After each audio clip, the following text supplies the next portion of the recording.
No respecter of persons. February 23.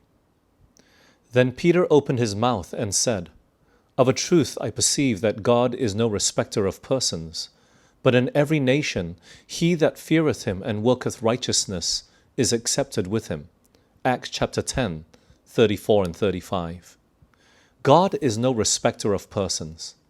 Those who have the light and do not follow it, but disregard the requirements of God, will find that their blessings will be changed into curses and their mercies into judgments.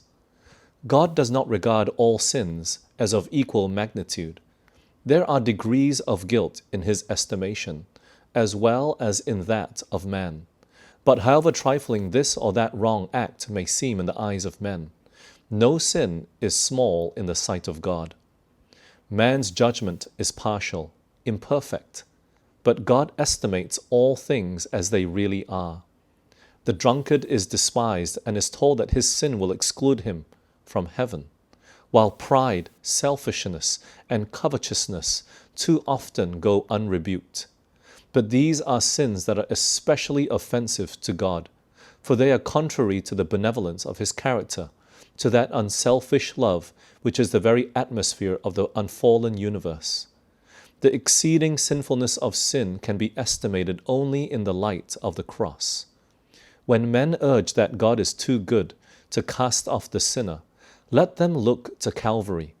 It was because there was no other way in which man could be saved, because without this sacrifice it was impossible for the human race to escape from the defiling power of sin and be restored to communion with holy beings.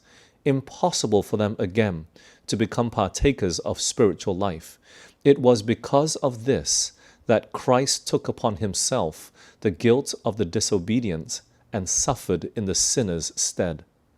The love and suffering and death of the Son of God all testify to the terrible enormity of sin and declare that there is no escape from its power, no hope of the higher life, but through the submission of the soul to Christ.